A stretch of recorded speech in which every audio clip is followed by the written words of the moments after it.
কওমি মাদ্রাসার স্বীকৃতি ও বাস্তবায়ন বলতে আমরা বলতে চাই এই স্বীকৃতি বাস্তবায়ন হবে নিজেদের একটি স্বাধীন কমিশনের মাধ্যমে এবং নিজেদের উসুলে হাস্তেখানার অধীনেই নিজেদের প্রতিষ্ঠান চলবে। তবে সেই প্রতিষ্ঠান হবে স্বায়ত্তশাসিত এবং সব ধরনের প্রভাব থেকে মুক্ত, এবং এখান থেকে নিজেদের বিষয়ভিত্তিক মুতাখাসিস তৈরি হবে যারা আরও বেশি এলেম চর্চার মাধ্যমে সমাজ ও রাষ্ট্রে আরও বেশি দিনী ভূমিকা পালন করবে।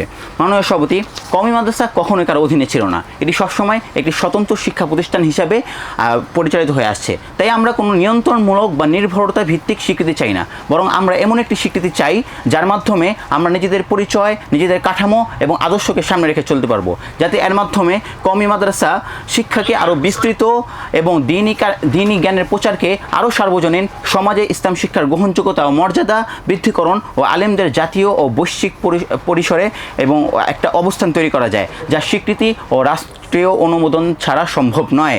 তারপর বিপক্ষ দল রাষ্ট্রীয়ভাবে দিনই এই কাজের সুযোগ কি চান না, নাকি অন্য কোনো দুর্বিসন্ধি তাদের আছে? মাননীয় সভাপতির মাধ্যমে তা জানতে চাই। মাননীয় সভাপতি, 90% মুসলমানের দেশ আমাদের বাংলাদেশ। বাংলাদেশের সংবিধানের 41 অনুচ্ছেদে বলা হয়েছে প্রত্যেক নাগরিক যে কোনো ধর্ম পালনের এবং নিজ ধর্ম প্রচারের অধিকার রাখে। এছাড়াও সংবিধানের 28 অনুচ্ছেদে বলা হয়েছে ধর্মীয় কারণে কারো প্রতি কোনো বৈষম্য করা যাবে না। মাননীয় সভাপতি, যেখানে সাংবিধানিকভাবেই আমাদের পড়াশোনা ও তার প্রয়োগ ক্ষেত্রের একটি রাষ্ট্রীয় স্বীকৃতি দরকার ছিল, সেখানে আমাদের বিপক্ষ দলের বন্ধুর কারণে আমাদের তৃতীয় শ্রেণীর নাগরিক হিসেবে আমাদের বসবাস করতে হচ্ছে, যার উদাহরণ হচ্ছে করোনার সময় গণটিকা, যেখানে পথশিশু ও পতিতাদের সাথে মাদ্রাসার শিক্ষার্থীদেরকে গণনা করা হয়েছে। এই লজ্জা দায়ভার কি আমাদের বিপক্ষ দল বন্ধুরা নিবে, জানতে চাই মাননীয় সভাপতির মাধ্যমে বিপক্ষ দলের বন্ধুদের কাছে। মাননীয় সভাপতি, বিপক্ষ দলের বন্ধুগণ বলতে পারেন স্বীকৃতি হলে আমরা সরকারের অধীনে চলে যাব, সরকারের কথা মতো আমাদের চলতে হবে, ইত্যাদি ইত্যাদি। অথচ আমরা কি এখনও পরিপূর্ণভাবে সরকারি প্রভাব থেকে মুক্ত?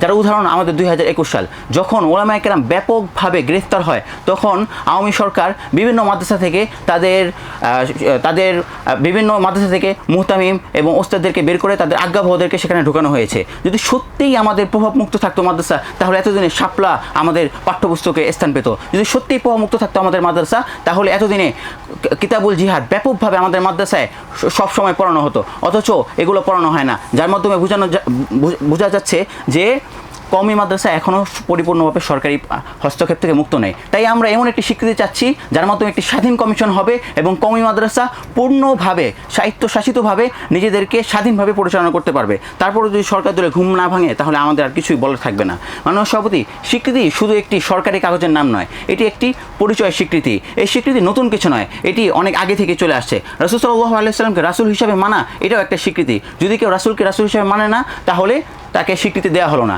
আগে ওলামায়ে কেরামকে আলেম হিসেবে মানতো, তার কাছে মানুষ যেত এবং এলেম অর্জন করতো, সেটা একটা মৌখিক স্বীকৃতি ছিল।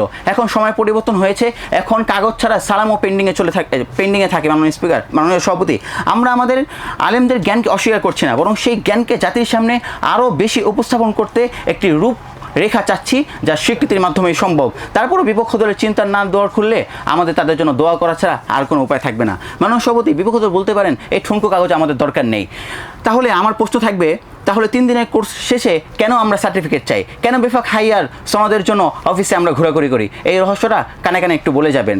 কথা দিলাম কাউকে বলবো না, শুধু জাতির সামনে একটু বলে দিব। মাননীয় সভাপতি, কোরআনে আছে ওয়ালতাকুম মিনকুম উম্মাতুন ইয়াদউনা ইলাল খায়র ওয়া ইয়া'মুরুনা বিল মা'রুফি ওয়া ইয়ানহাউনা আনিল মুনকার, অর্থাৎ তোমাদের মধ্য থেকে যেন একটা দল এমন থাকে যারা সৎ কাজে আদেশ করবে এবং অসৎ কাজে নিষেধ করবে। এই দায়িত্ব আমরা আমাদের কাছে নিয়েছি। এই দায়িত্ব যেমন মহান, এর ক্ষেত্র অনেক বিস্তৃত।